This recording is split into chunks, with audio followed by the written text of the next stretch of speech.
Ako ay isang binatang nasa kalagitnaang 30s. Nangyari ito ilang taon na ang nakalipas sa isang medyo malungkot na yugto ng aking buhay. Kagagaling ko lang sa isang hiwalayan sa aking nobya ng 20 taon, ang babaeng inakala kong pakakasalan ko, balang araw at bubuo ng pamilya kasama. Masasabi kong lubos akong naligaw ng landas noong panahong iyon. Hindi ko maikakaila, malalim ang sugat na iniwan ng hiwalayan. Ilang linggo akong nagmukmok at nakalimutang alagaan ang sarili.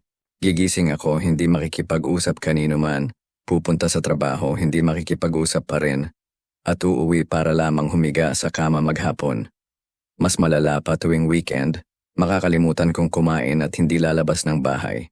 Manonood lang ako. Ng sunod-sunod na pelikula, halos hindi ko na naiintindihan ang pinapanood ko. Pero tama na ang drama. Mas maayos na ako ngayon. Kahit minsan naiisip ko pa rin kung anong klaseng buhay ang meron sana ako. Kung naging iba ang takbo ng mga pangyayari. Isang Sabado ng gabi, nakahiga lang ako sa sofa. Halos hindi gumagalaw, kundi para lang pindutin ang play sa isa na namang random na pelikula. Hindi ko na rin matandaan kung ano iyon. Isa lang sa maraming walang kwentang action movie na agad kong nakakalimutan matapos mapanood. Para sa kaalaman mo, nasa kwarto ako noon sa ikalawang palapag ng aming bahay. May sofa at TV kasi ako sa kwarto, kaya halos doon na rin ako palaging nanonood. Dumako ang mata ko sa cellphone ko. Mga ilang minuto na lang matapos ang 9 p.m. Natatandaan kong mabuti kasi tinatawagan na naman ako ng nanay ko. Pang-apat, nata iyon ngayong araw. Ayokong baliwalain siya pero hinayaan ko na lang itong mag-ring. Alam kong nag-aalala lang siya, pero hindi ko kayang makipag-usap. Ayokong marinig ang mga tanong niya kung kumain na ba ako o lumabas ng bahay. Nang magsawa, ako sa palabas nag-exit ako sa menu. Wala talaga ako sa mood, pero nag-click ako ng random na horror movie na di ko pa naririnig. Isa sa mga generic na may grainy na thumbnail. Sabi ko, papatulugin na lang ako habang pinapanood iyon. Mga 20 minuto ang nakalipas, napansin kong mas masama pa pala ang pelikula kaysa sa inaasahan. Magulo ang audio, tuwing may nagsasalita, kailangan kong lakasan ang volume para lang marinig, pero susunod naman ay sobrang lakas ng sound effect na halos mapasigaw ako sa gulat. Ewan ko ba kung bakit pero tinuloy ko pa rin ang panonood. Siguro tinamad na rin akong magpalit pa. Napansin ko na parang may paulit-ulit na kakaibang sound effect. Isang matinis at metalikong tunog. Parang tubo na tumama sa konkretong sahig. Hindi ito tugma sa eksena sa screen. Walang humahawak ng metal. Wala sa bodega ang mga karakter. At hindi rin ito sumasabay sa mga jump scare. Tumutunog lang ito kada isang minuto. Eksaktong pareho ang tunog, lakas at tono. Parang hindi maayos ang pagkakagawa ng pelikula, lalo na sa audio. Kaya nagtaka ako kung paano ito nakalusot sa streaming platform. Pero dahil naiinis na rin ako, mas lalo akong naging curious kung gaano pa ito kalala. Sa kalagitnaan ng pelikula, tumayo ako para gumamit ng banyo. Sa kung anong dahilan, pinindot ko pa ang pause. Pagbalik ko, hawak ko ang remote at naka-hover. Nasa play button nang bigla kong marinig muli ang tunog, yung parehong tunog ng metalikong kalansing. Pero teka, nakapause ang pelikula. Napatigil ako at tumitig lang sa screen. Walang gumagalaw, walang audio. Malinaw kong narinig ang tunog at nanggaling yon sa loob ng bahay. Doon ko na-realize, hindi pala ito bahagi ng pelikula. Hindi ako gumalaw. Nakinig lang ako at sinubukang kumbinsihin ang sarili kong guni-guni lang iyon. Pero mga 45 segundo ang lumipas, narinig ko ulit. Hindi na ako nag-aksaya ng oras. Tumayo ako agad. Kinuha ang kutsilyo sa desk at nagsimulang ikutin ang buong bahay. Chinecheck ang bawat sulok kung saan pwedeng may nagtatago. Lahat ng kwarto, malinaw. Walang tao. Walang senyales na may nangyaring kakaiba. Pero habang paakyat, naulit ako ng hagdan, narinig ko ulit ang tunog. Hindi na kasing lakas, ibig sabihin galing yun sa kwarto ko. Pero andun ako kanina pa, so paano nangyari ayon? Doon ko naalala. May ilang bintana akong nakabukas. Spring na kasi at nagsisimula nang uminit kaya naging ugali ko nang buksan ang mga bintana sa gabi para pahanginan. Narealize ko, baka hindi galing sa loob ng bahay ang tunog, baka galing ito sa labas. At ewan ko ba, pero mas nakakatakot pa ata yon. Lumapit ako sa bintana at marahang sinilip ang likod ng bahay.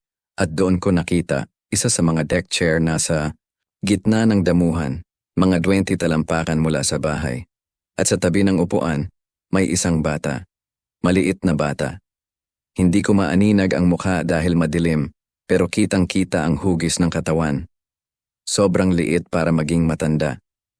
Sigurado akong bata iyon. Hawak niya ang tila isang PVC pipe na nagpaliwanag sa tunog na naririnig ko. At nang makita niya akong nakasilip sa bintana, bigla niyang pinalo ang pipe sa upuan. Agad akong umatras mula sa bintana. Kinilabutan ako, mula ulo hanggang paa. Alam kong parang nakakahiya, pero hindi ko kayang intindihin kung anong ginagawa ng batang yun sa labas ng bahay ko. Meron ba siyang mental disorder? Parang may kabuluhan. At pagkatapos naisip ko na baka nakatayo na siya doon ng halos 1 oras, na mas lalo pang nagpatindi ng takot ko. Sinubukan kong pakalmahin ang sarili ko at mag-isip ng maayos. Baka naligaw lang ang bata. Baka nawalan siya ng direksyon mula sa malapit na bahay at hindi niya alam kung paano makabalik. Sabi ko sa sarili ko, hindi ko pwedeng basta-basta na lang tumayo at walang gawin. Kaya bumaba ako ng hagdan at nagtungo sa likod ng bahay. Sinusubukang manatiling kalmado. Pinaandar ko pa ang ilaw sa porch para sana hindi matakot ang bata o para makita ko siya ng mas maayos. Nung binuksan ko na ang doorknob, tumigil ako. Parang may mali. Parang papasok ako sa isang patibong. Kung naligaw ang bata, hindi ba siya magraring ng bell o tatawagin ako sa bintana? At kahit takot siya at nagdesisyong magtama ng tubo sa upuan ko, hindi ba't hindi niya patuloy na gagawin yun matapos ang 1 buong oras? Parang hindi makatotohanan. May nararamdaman akong hindi tama kaya dahan-dahan akong umatras mula sa pinto. Pumunta ako sa isang maliit na bintana sa kaliwa ng pinto na may tanawin sa porch at sa likod ng bahay. Ipinatay ko ang ilaw sa likod ko at dahan-dahang binangga ang blinds gamit ang daliri para lang makita ko sila ng hindi nahahalata. At nandun sila, 2 lalaki na nakasuot ng itim, nakaluhod sa ilalim ng likod ng pinto ko. Parang handa silang salakayin ako pag binuksan ko ito. Siguro matagal ko silang tinitigan kasi bigla na lang lumingon ang isa sa kanila at tumama ang mga mata namin sa salamin. Agad kong ibinaba ang blinds at tinawagan ang 911. Nasa kalahating hagdan na ako nung narinig ko ang mga kaluskos sa likod ng pinto. Sinusubukan nilang mag-break-in. Tumakbo ako papunta sa banyo at nilak ang pinto. Doon, nararamdaman ko ang panic, attack, parang hindi na ako makahinga. Sandali lang narinig ko ang malakas na tunog ng pagbagsak mula sa ibaba, sinundan ng mga yapak na gumagala sa ilalim ko. Nasa bahay na sila. Narinig ko ang yapak na umaakyat sa hagdan at huminga ako ng malalim habang binabaybay nila ang hallway. Nakita ko ang doorknob ng banyo na gumagalaw ng bahagya, sinundan ng malakas na kalabog, parang sinusubukan nilang pasukin ito. Doon na ako nawala ng kontrol. Sumigaw ako ng malakas na nasa daan na ang mga pulis. At agad silang tumakbo pababa ng hagdan. Ilang segundo lang, narinig ko ang pinto na bumangga at ang katahimikan. Dumating ang mga pulis at ikinukwento ko lahat, pero wala silang magawa. Wala akong mga kamera at wala akong mahahalagang impormasyon na maibibigay. Ang isang bagay na nagpaseryoso sa kanila ay ang pagkakaroon ng bata sa insidente. Ayon sa pulis, ang ganitong klaseng involvement ay nagpapakita na hindi lang sila basta krimen. Handa silang magtulungan para gawin ang kahit anong masama. Yun ang pinakakatakot para sa akin. Ayoko nang isipin ang nangyari sa bata kasi kahit anong paliwanag ko, parang masama. Sinabi ng mga pulis na malamang ako ang naging target ng isang random na atake, pero masyado pang komplikado ang plano para sa isang simpleng krimen. Hanggang ngayon wala pa ring nangyari at patuloy na nagpapatuloy ang buhay ko. Sana, ligtas pa rin ang bata, kahit alam kong malabo. Nais ko ba talagang asahan na may magtatawag ng pulis tungkol sa truck? Nakuha na ako ng aking pagkamausisa, kaya hindi ko na diretsong tinahak ang aking bahay. Naglibot ako sa kanto para dumaan ulit sa tabi ng truck, para makita kung may tao na sa loob. At may tao nga, nang dumaan ako muli, siguro ay masyado akong halata sa mabagal kong pagmamaneho, kaya tinignan ako ng lalaki sa unahang upuan ng truck. Matagal kaming nagkatinginan at talagang may kakaiba sa kanya. May mahahabang ilong na parang isang karakter sa cartoon at may pangit na balbas na parang hindi na napaggupitan sa loob ng maraming taon. Tingin ko, siya ay isang tao na nakatira sa kanyang sasakyan at nakakapangilabot siya. Diretso na akong umuwi pagkatapos noon. Wala ang mga magulang ko sa bahay dahil parehong nasa trabaho sila, kaya't ako lang mag-isa sa bahay. Nagpalipas ako ng ilang oras na nagkakalat lang, tapos sa hapon naglakad ako para kumuha ng sulat.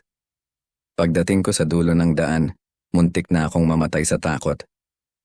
Dahil andun ang truck na nakita ko kanina, nasa kabilang kanto lang, mga 3 bahay ang layo. Hindi ako gumalaw, agad nagtigil lang ako at nag-isip kung ano ang nangyayari. Naisip ko, baka talaga ako ay sinusundan. Kinuha ko ang mga sulat at pumasok agad sa loob ng bahay. Pag-akyat ko sa taas, pumunta ako sa isang kwarto na may bintana at may magandang tanawin sa kalsada. Binuksan ko ang kurtina at tinitigan ang truck. Siguradong, andun pa rin. Pinanood ko ito ng ilang minuto pero wala namang nangyayari. Hindi ko alam kung ano ang inaasahan kong makita, pero hindi ko kayang magpatalo sa pagka-curious. Nagsimula akong maghanap sa kwarto ng kuya ko ng binoculars. Nahanap ko rin sila at bumalik ako sa guest room. Binuksan ko ang kurtina at tiningnan ko ang truck gamit ang binoculars. Hindi ko inaasahan ang nakita ko dahil ang lalaki na nakita ko kanina ay tinitingnan din ako gamit ang binoculars. Nang makita ako, agad niyang binaba ang binoculars, pinaandar ang truck at umalis. Parang pinagmamasdan niya ako at ang bahay ko ng 3 oras. Dahil dito, saka lang ako nakatawag ng pulis. Hindi ko alam kung anong inaasahan ko. Basta wala akong ibang magawa. Ipinagbigay alam ko sa dispatcher na ang truck ay umiikot sa neighborhood namin buong araw, na nakita ko ang isang lalaki sa loob na tinitingnan ng bahay ko gamit ang binoculars. At agad siyang umalis nang makita ko siya. Tahimik lang ang dispatcher at sinabi niyang may ipapadala silang pulis para magpatrolya at magmamasid. Sabi pa niya, madali lang daw mahanap ang truck dahil sa kakaibang itsura nito. Nang umuwi na ang mga magulang ko, sinabihan ko sila at nag-alala sila, pero sinabi nilang baka wala nang dapat ipag-alala. Pagod na ako kaya mabilis akong nakatulog. Nang magising, ako bandang 3:00 ng madaling araw, kinuha ko ang aking telepono at nagtakda ng oras. Nagulat ako nang marinig ko ang musika mula sa isang ice cream truck. Mahalaga ang tunog. Halos hindi ko marinig agad, pero sa huli ay napansin ko, jingle ng ice cream truck. Bago ko magawa ang kahit anong hakbang, may narinig akong malambot na tunog na kumatok sa bintana ko. Agad kong naisip na may nagtatapon ng bato sa bintana, ipinagpatuloy ko ang pagtingin at hindi ko magawang lumabas. Pagkatapos ng ilang minuto, pinilit ko na umakyat at sumilip. Pagbukas ko ng kurtina, nakita ko ang lalaki na nakatayo sa harap ng bahay ko at may kasama siyang 2 batang itsura. Dahil sa dilim, hindi ko sigurado kung sila nga ba ay mga bata. Hindi ko na pinatagal, tumakbo ako agad sa aking ama at tinawagan ko agad ang 911. Pagkatapos ay nagpatuloy ang mga pulis sa paghahanap, pero hindi nila nakita ang lalaki. 3 araw na ang lumipas at nagbalik na ako sa paaralan, pero sinabi ng magulang ko na mag-iingat sila. Ilang linggo ang lumipas at wala kaming narinig tungkol dito. Hanggang isang araw, tinawagan ako ng mama ko at sinabi niyang may bagong kaso ng nawawalang tao sa bayan namin. May nawawalang mga kambal, na batang 6 na taon, isang lalaki at isang babae, mula sa isang barangay 30 minuto ang layo. Nang marinig ko ito, naalala ko agad ang mga bata at ang lalaki sa harap ng bahay ko. Hindi ko maiwasang isipin, bakit ang lalaki na iyon ay ginugol? Ang oras na mang-agaw at magtakip ng mga bata at mang-abala sa akin. Bakit hindi niya na lang ako pinansin at pumunta sa ibang lugar? Hindi ko maiwasang mag-isip na kung ang taong iyon ay talagang nakidnap ng bata, hindi siya mag-iisip ng tulad ng normal na tao. Isang gabi, bandang 10 p.m., nang magsimula mag-ring ang phone ko. Hindi ko kilala ang numero. Karaniwan, agad ko itong sasagutin. Pero sa pagkakataong ito, nakahiga na ako at nagsisimula ng magpahinga. May isang bagay tungkol sa oras na yon kaya pinabayaan ko lang itong mag-ring. Wala silang iniwang voicemail. Inisip ko, kung mahalaga, mag-iiwan sila ng mensahe, pero ilang minuto lang ang lumipas, tinawagan ulit nila ako gamit ang parehong numero. Umupo ako at sinagot ito. Medyo naiinis ako, pero sinubukan ko pa rin maging magalang ang boses ko. Baka may seryosong dahilan. Sa una, puro static lang ang narinig ko. Isang makapal at hindi pantay na ingay. Nais ko nang magtakip ng telepono nang marinig ko ang isang bagay sa ilalim ng ingay. Isang boses. Inilapit ko ang telepono at nakinig. Boses ko? Sigurado akong boses ko talaga yon. Natigilan ako ng kaunti. Matapos ang ilang segundo, napagtanto ko na hindi lang ito simpleng recording ng boses ko, kundi isang pag-uusap na naganap kanina lang araw na yon, kasama ang isang kliyente. Karaniwang usapan lang, presyo, availability, at pagpaplano ng test drive. Walang sensitibong impormasyon pero ito ay tiyak na real boses ko talaga. Hindi ko alam kung tama ba ang ginawa ko pero agad kong pinatay ang telepono. Umupo ako sandali, tinititigan ang telepono ko, sinusubukang intindihin kung anong nangyari. Hindi ako panic-stricken pero hindi rin ako kalmado. Ang pinakamagandang paraan na maipaliwanag ko ang nararamdaman ko ay isang halo ng kalituhan at hindi pagkakatiwala. Ang unang pumasok sa isip ko ay baka ang kliyente ko kanina iyon. Baka aksidente niyang tinawagan ako habang sinusubukan i-playback ang tawag o nire-record ito para sa kanyang sariling tala. Hindi ko talaga alam. Parang malayo pero ito lang ang pinakamagandang paliwanag ko na hindi agad nauurong sa mas masahol na bagay. Hindi ko maintindihan kung bakit hindi siya nag-iwan ng voicemail. Baka yun lang ang pinakamagandang paliwanag ko. Kinabukasan nagdesisyon akong tawagan siya para sa sarili ko. Sumagot siya agad at parang walang problema, friendly pa. Nang banggitin ko ang tawag noong nakaraang gabi, wala siyang alam tungkol dito. Para siyang nalito. Nagsorry ako sa kalituhan at tinapos ang tawag. Para sa ilang dahilan naniwala ako sa kanya. Ang natirang bahagi ng araw ay normal lang, may mga appointment akong dinaluhan, at nag-follow up sa ilang leads. Walang kakaibang nangyari. Hindi ko na masyadong naisip ang tawag ng nakaraang gabi. Pero noong gabing iyon, bandang parehong oras, nakatanggap ulit ako ng tawag. Hindi nakasave. Sa phone ko ang numero. Pero iba ito kaysa sa tawag noong nakaraang gabi. Sinagot ko ito agad. Eksakto ang nangyari na kinakatakutan ko. Isa na namang static-heavy na recording ng isang pag-uusap ko kanina, pero ibang kliyente, ibang usapan. Pinatay ko agad ang telepono nang walang sinabing anuman. Nang gabing iyon, doon na talaga ako nagsimulang mag-alala. Dahil ngayon ay parang may layunin. Napansin ko pa na wala ang boses ng kliyente sa recording. Ako lang ang nagsasalita, parang one-sided call. Naisip ko na baka may nakikinig sa mga usapan ko at nire-record ako. Hindi ako nakatulog ng maayos ng gabing iyon dahil hindi ko matanggal sa isip ko ang nangyari. Pero hindi ko alam kung anong gagawin ko. Hindi ko akalaing magiging paranoid ako pero ang susunod na linggo ng buhay ko ay nagpatunay sa akin na mali ako.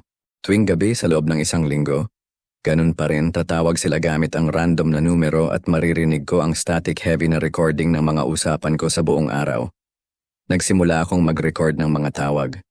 Hindi ko rin alam kung bakit. Pero naisip ko na baka ito ang pinakamatalinong gawin. Nang umabot ako sa ikatlong gabi, nagsimula nang magbago ang lahat. Hindi lang sa creepy at weird na paraan. Talaga, nagsimula na akong magkaproblema sa ulo ko. Hindi ako makapag-relax, hindi ko matanggal ang pakiramdam na may sumusunod sa akin. Naglock ako ng 3 beses sa pinto ng bahay ko at nag-iwan pa ako ng ilaw sa bawat kwarto sa gabi.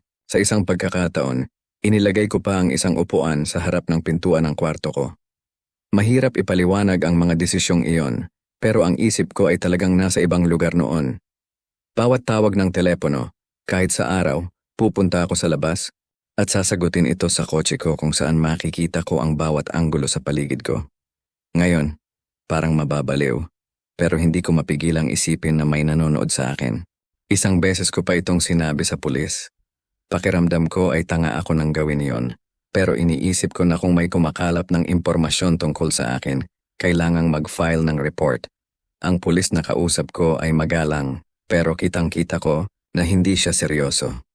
Sabi niya, pwede nilang subukan tingnan ang mga numero, pero kung wala naman direktang banta o ebidensya ng harassment, wala silang magagawa.